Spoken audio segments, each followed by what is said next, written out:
어, 이 농구팀이랑 축구팀이랑 아이스하키 팀을 이제 새롭게 창단시키기 위해서는 가장 먼저 해야 될 일이 뭐겠어요? 이 스카웃이겠죠. 스카웃이요. 이 뭔가 가능성 있는 이 어린 친구들을 색출하겠죠. 이 국가대표라는 영화가 있었잖아요. 이 거기서 나온 이제 성동일 씨가 이제 코치가 됩니다. 그래서 새롭게 이제 이 스키 점프 국가대표팀을 소집을 하죠. 그래서 나이트 클럽에 이제 웨이트에서 일하는 친구도 소집을 하고 뭐 고깃집 아들, 뭐 입양인, 뭐 형편이 어려운 이 자들을 꾸려서 새롭게 팀을 만들어서 이 좌충우돌을 겪으면서 아주 훌륭한 팀으로 만들어가는 그런 감동적인 이야기, 국가대표 영화 국가대표 이야기인데요. 이 예수님도 마찬가지죠. 예수님이 이 땅에 오셔서 공생애를 이제 시작하세요. 공생애, 공적인 이 하나님의 나라의 그 사역을 이제 감당을 하시는데 가장 먼저 하셔야 할 일은 무엇입니까? 가장 먼저 해야 할 일은 그것은 바로 그분과 함께 일을 하고 그분과 가장 가까운 곳에서 배워야 할 누구를 뽑아요? 제자들 뽑는 거겠죠. 그분의 사람들을 뽑는 거예요. 이 국가대표 선수들을 뽑는 거예요. 하나님 나라에. 오늘은 예수님의 이 사람을 뽑는 이 스카웃에 대해서 한번 살펴보기 원합니다. 14절을 보면 예수님이 누군가 한 명을 이렇게 콕 집어서 이렇게 말씀을 하세요. 또 지나가시다가 알페오의 아들 레위가 세간에 앉아 있는 것을 보시고 그에게 이르시되 나를 따르라 하시니 일어나 따르니라. 레위라는 이 세리가 이제 뽑힘을 당해요. 그는 이제 세관에 앉아 있었어요. 세관이요, 세관. 그는 세리예요, 세리. 영어로 하면 tax collector. 그러니까 이 세금 징수부예요. 세금을 걷는 사람을 말하죠. 특히나 이 레위는요, 상품이 수입을 하면 이 항구로 들어오는 그 물건에 대해서 세금을 부과하는 그런 세관원이었어요. 당시 세리는 두 가지 특징이 있었어요. 오늘날은 그렇지 않지만 첫 번째, 이 세금을 걷어들이는 직업을 갖는 자들의 특징. 첫 번째, 세상적으로 볼 때는 매우 성공적인 직업이었다는 거예요. 그러니까 돈을 잘 벌었어요. 굉장히 돈을 잘 벌었어요. 왜냐하면 중간에서 착복하는 돈이 많았기 때문이에요. 중간 단계에서. 그러니까 수입이 짭짤한 아주 고소득원이었어요. 그렇기 때문에 두 번째 특징은 뭐냐면 매우 이 부패한 삶을 살았던 거죠.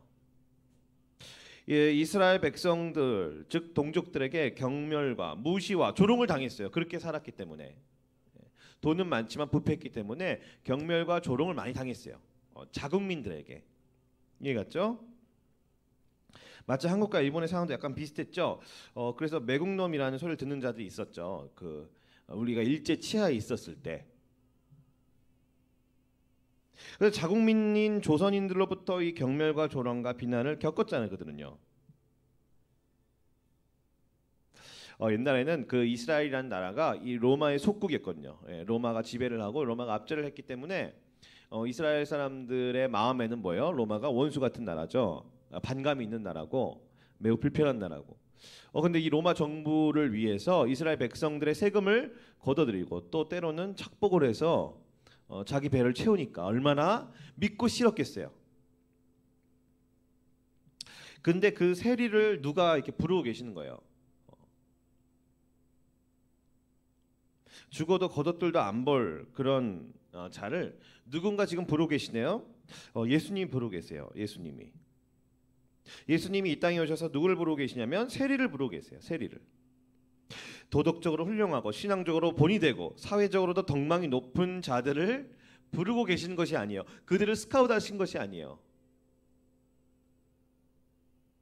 경멸과 멸시의 아이콘이에요. 세리는요. 그죠? 그리고 착복의 아이콘이에요. 그 세리를 부르고 계시는 거예요, 지금.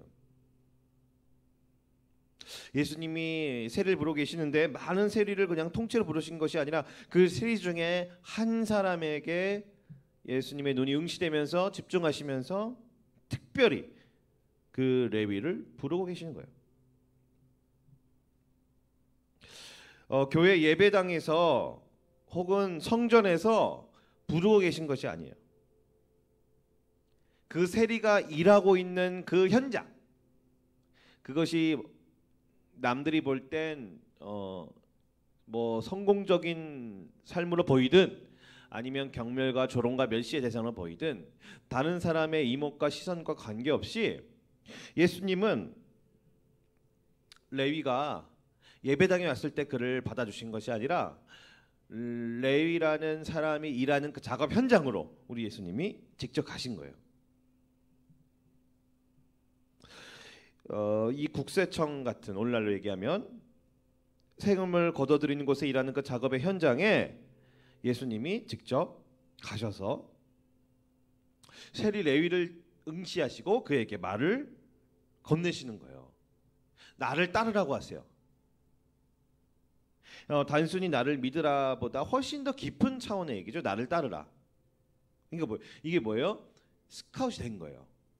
아주 특별한 한 사람으로 지목이 돼서 스카웃이 된 거예요. 하나님 나라의 대표 선수로 스카웃이 된 거예요.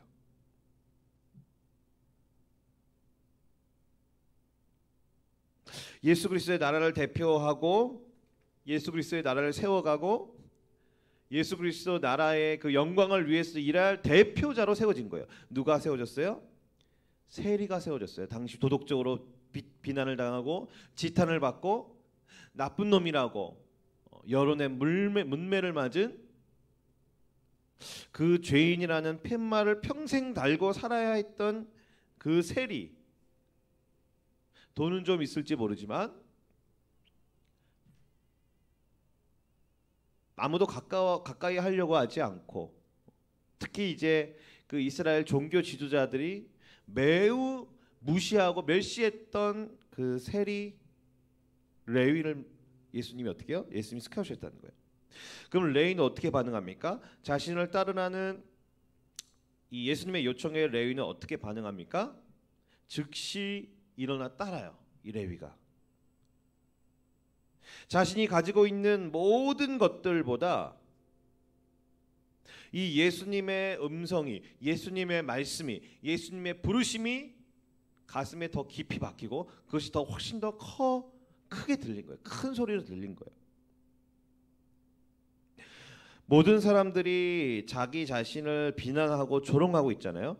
그리고 자기 자신도 스스로를 정죄하고 비하하며 살아갔겠죠. 그런데 예수님 어떻게 해요? 예수님은 감싸 안아주신 거예요. 세상 가운데 비난당하고 자신조차 용납할 수 없는 불운한 한 사나이를 예수님이 그를 한 인격으로 대해주시고 용납해주시고 받아주시고 심지어는 예수님의 동역자, 파트너로 부르고 계신다는 거예요. 이 엄청난 사실 앞에 그는 망설임 없이 주저함 없이 예수님을 따르게 된 거예요.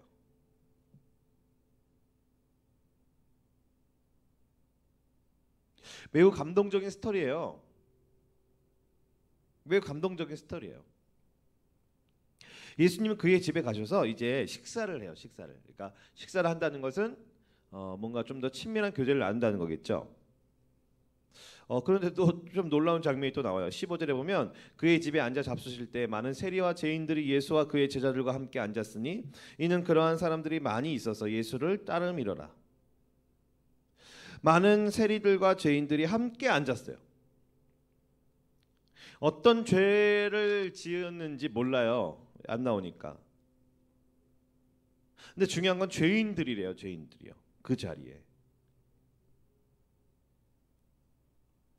이유 여하를 막론하고 자신의 생계를 위해서 혹은 기타 다른 목적을 위해서 죄를 지으며 살아가는 그런 죄인들, 누가 봐도 죄인들이고 자기들이 자기를 봐도 죄인이고 다른 사람들이 자기를 봐도 영락 없는 그런 죄인이고 그러한 자들이 예수님과 제자들과 함께 세리들과 죄인들이 함께 식탁 교제를 나눈다는 거예요. 그러니까 친밀한 대화를 나눈다는 거예요.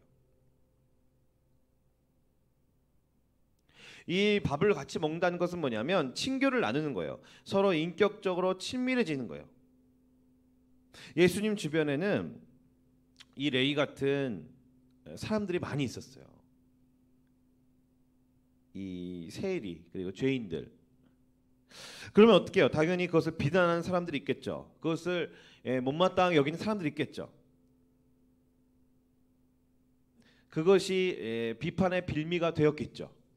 16절 바리새인의 서기관들이 예수께서 죄인 및 세리들과 함께 잡수시는 것을 보고 그의 제자들에게 이르되 어찌하여 세리 및 죄인들과 함께 먹는가.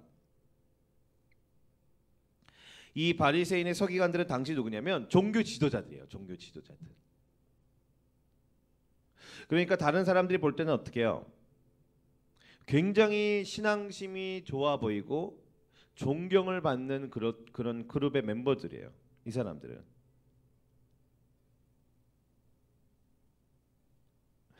뭔가 흠잡을 것이 없어 보이는 그런 사람들이에요. 그리고 최대한 겉으로 볼 때 어떻게 해요? 죄를 멀리하는 사람들. 그런 류의 사람들이 볼 때는 어떻게 해요? 당연히 어떻게 돼요? 당연히 비난하겠죠. 야, 너네들은 어떻게 그런 죄인들과 함께 친교를 나눌 수 있냐? 이렇게 물어보겠죠. 그 예수님과 그의 무리들에게. 어떻게 그럴 수 있냐? 하나님은 여호와는 죄를 미워하고 죄를 싫어하는 분인데 어떻게 그런 죄인들과 함께 친교를 나눌 수 있느냐? 막 힐난하고 비판했겠죠.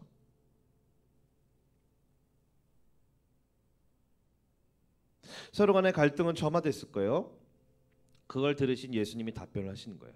17절에 보면 예수께서 들으시고 그들에게 이르시되 건강한 자에게는 의사가 쓸데없고 병든 자에게라 쓸데있느니라. 나는 의인을 부르는 건 것이 아니요 죄인을 부르러 왔노라 하시니라.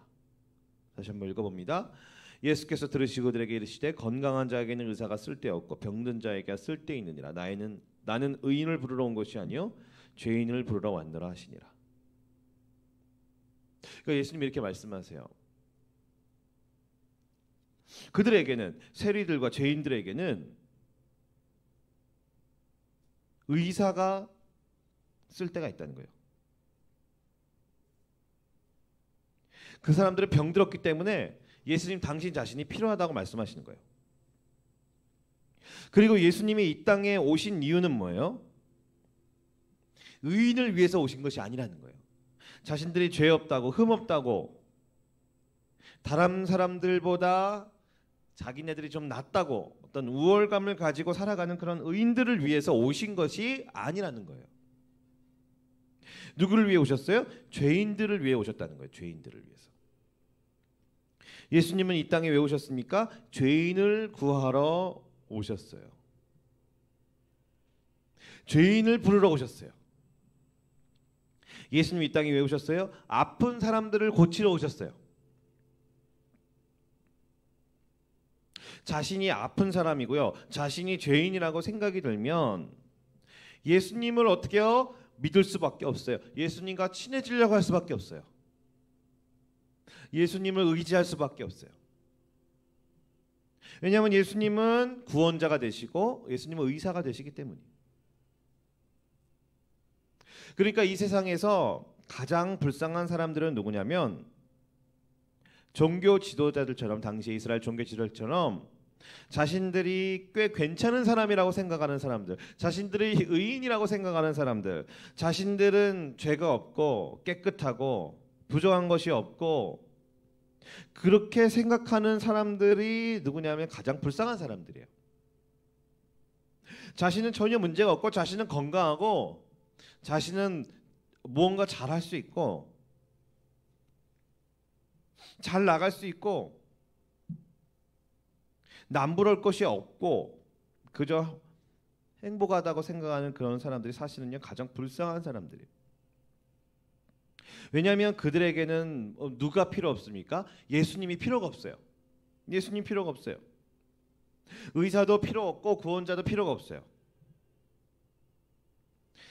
자신들의 죄의 문제를 해결해 줄 구원자도 필요가 없어요. 왜요? 자기가 의인이라고 생각하기 때문에.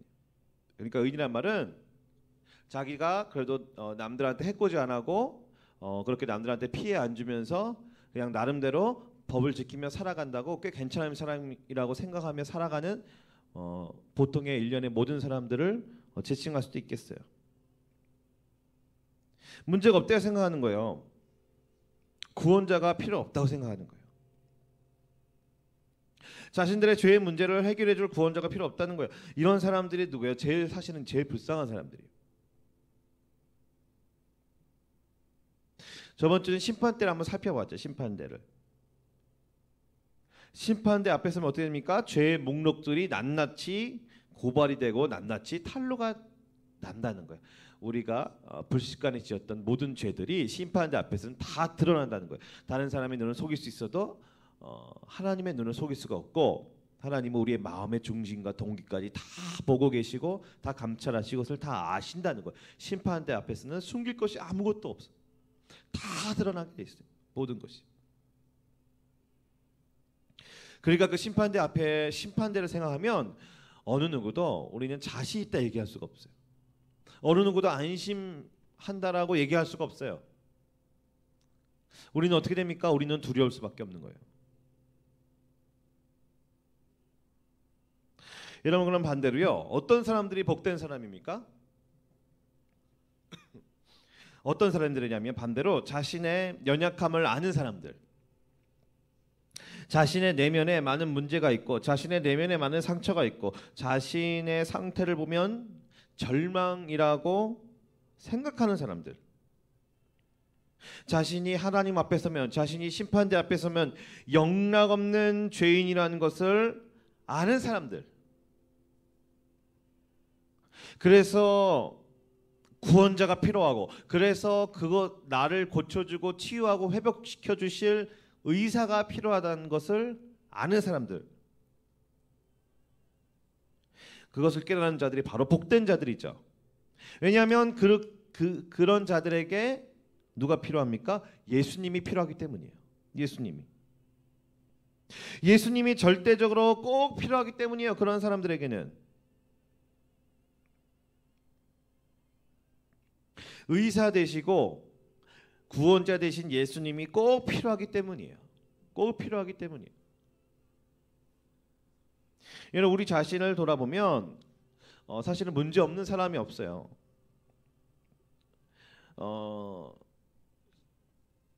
돈이 있다고 어떤 세상적인 것이 있다고 커버가 안 돼요. 그런 것들은요. 다 커버를 할 수가 없어요. 성적이 이번에는 잘 나오면 커버할 수 없어요. 우리 자신의 내면의 연약함은 그 어떤 걸로도 다 커버할 수가 없어요. 우리 자신의 그런 성격적이고 인격적이고 내면의 많은 문제와 갈등들은 커버할 수가 없어요. 어떤 걸로도. 그러면은 어떻게 해야 돼요? 의사가 와서 고쳐줘야 돼요. 그것을 어떻게 해야 돼요? 의사가 와서 고쳐줘야 돼요.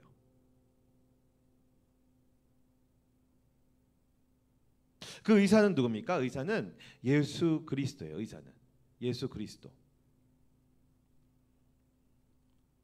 의사는 누구예요? 의사는 예수 그리스도예요. 예수 그리스도가 오셔서 고쳐주셔야 돼요. 고쳐주셔야 돼요. 예수 그리스도가 오셔서 고쳐주셔야 돼요. 회복시켜주셔야 돼요. 수술을 하셔야 돼요. 집도를 하셔서 수술을 하시고 병을 암덩어리를 떼어내야 돼요. 우리는 그렇게 심각해요. 우리 내면을 잘 들어보면 우리는 정말 심각합니다. 우리의 그런 연약함과 우리의 그런 죄성과 우리의 그런 인격과 우리의 성격과 우리의 모든 장애와 문제들은 우리가 생각하는 것보다 더 심각하다는 거예요. 더 심각하다는 거예요. 하나님을 떠난, 그리고 세상에 살면서 여러 이 경험과 여러 과정들을 통해서 형성된 우리의 모난 모습들은 우리가 생각하는 것보다 훨씬 더 심각하다는 거예요. 그래서 많은 사람들은 세상에 선한 영향력을 주기보다는 자기 자신조차 추스리기 버거워하면 살아가죠. 그게 뭡니까? 그게 우리가 참 어떻게 해요? 심각하다는 거예요. 그래서 우리는 누가 필요해요? 우리는 의사가 필요하다는 거예요. 우리를 고쳐주실 의사가 필요하다는 거예요. 우리를 회복시켜주실 의사가 필요하다는 거예요.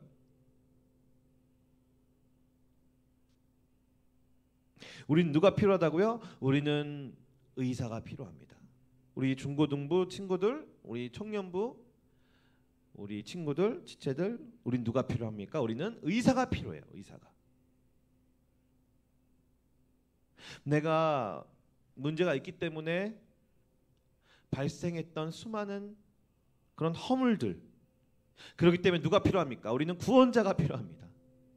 우리를 중보해 주시고, 우리를 변호해 주시고, 우리의 죄를 속량해 주시고, 그러니까 우리의 죄를 다 없애 주시고, 심판대 앞에서, 그 무시무시한 심판대 앞에서 우리의 죄가 없다고, 깨끗하게 되었다고 말씀해 주실 그런 구원자가 필요한 거예요. 우리는요.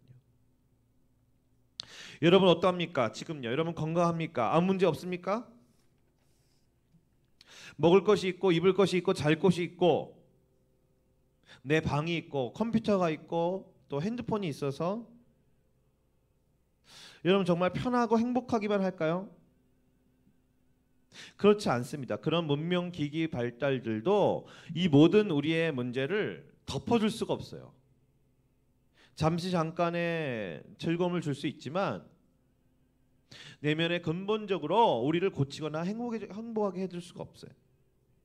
왜냐하면 이 땅은 천국이 아니에요. 이 땅은 죄가 넘쳐나고 상처가 넘쳐나고 증오에 분노에 죄에 악한 것들이 넘쳐 흐르는 그런 불의한 곳입니다. 이곳에 살아가면서 우리는 때론 병 들어가요. 병이 생겨요. 마음의 병이 생기고, 또 때론 죄의 병이 생기고, 오염이 들고, 영향을 받고, 거절을 당하고, 배신도 당하고, 여러 가지 불의한 일을 겪기도 하고, 또 어떻게 돼요? 성적이 오를 때도 있지만 또 안 나올 때도 있고, 내가 원하는 것을 이룰 때도 있지만 그렇지 못할 때도 너무나 많은 여러 가지 모순들, 여러 모양의 아픔들, 여러 가지 상처를 안고 살아갑니다. 이러한 불의한 곳에서 우리는 좌절하게 되고, 우리는 아파하게 되고, 우리는 고통하며, 우리는 신음하게 됩니다. 그렇기 때문에 우리는 누굽니까? 우리는 다 아픈 자들이에요. 이 땅을 살아가는 우리 모두는 다 누굽니까? 우리는 다 아픈 자들이에요. 여러 모양의 아픔을 갖고 있습니다. 여러 모양의 병들을 다 갖고 있어요.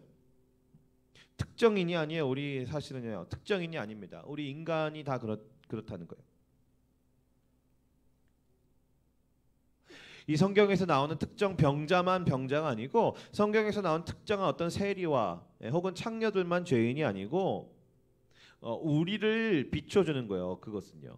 우리가 얼마나 병든 존재인지, 우리가 얼마나 죄인인지, 그러니까 우리 힘으로는, 우리 스스로는 해결할 수 없는 난제를 갖고 있는 연약한 존재인 것을 성경을 말씀해 주는 거예요.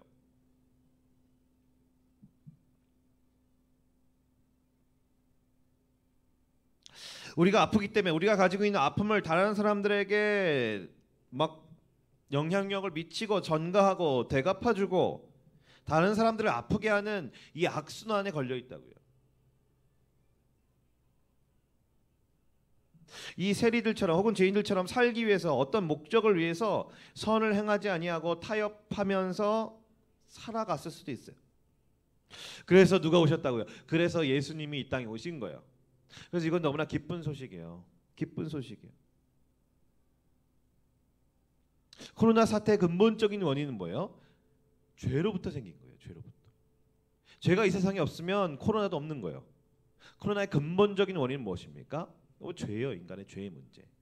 코로나를 해결해 가면서 나타나는 여러 현상, 여러 양상들, 여러 갈등들, 여러 혼란들, 여러 분쟁들은 다 뭐예요? 다 죄의 결과 열매들이라는 거예요. 코로나가 바로 잡히지 않고 막 여러 가지 문제들이 복합적으로 생기고, 혼선이 빚어지고, 마찰이 생기고, 막 혼란스럽고, 이게 다 뭡니까? 이게 다 죄의 결과 열매들이라는 거예요. 그래서 우리는 누가 필요합니까? 우리는 의사가 필요한 거예요. 우리는 구원자가 필요한 거예요. 우리는 누가 필요합니까? 예수 그리스도가 필요한 겁니다.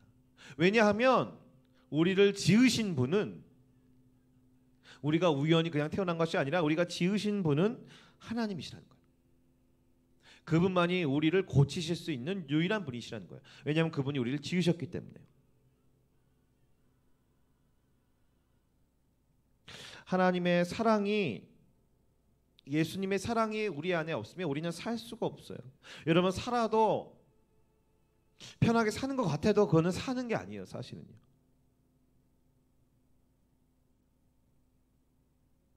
내면의 고통, 불안, 채워지지 않음,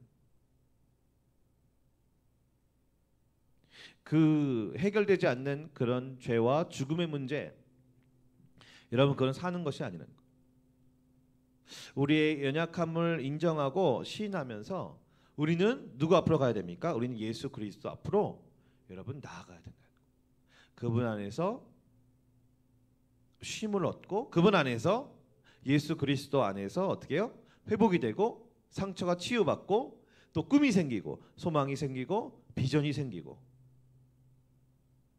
또 그분 앞에서 죄 사함을 받고 죄에서 자유함을 얻게 되고 중독의 문제에서 빠져나오고 인생의 갈등과 방황에서 목적과 방향이 정해지고 이런 놀라운 일들이 일어난다는 거예요. 어디서요? 그분 앞에서, 그분 안에서, 그분께로 나아가면 이러한 일들이 일어난다는 겁니다. 여러분 함께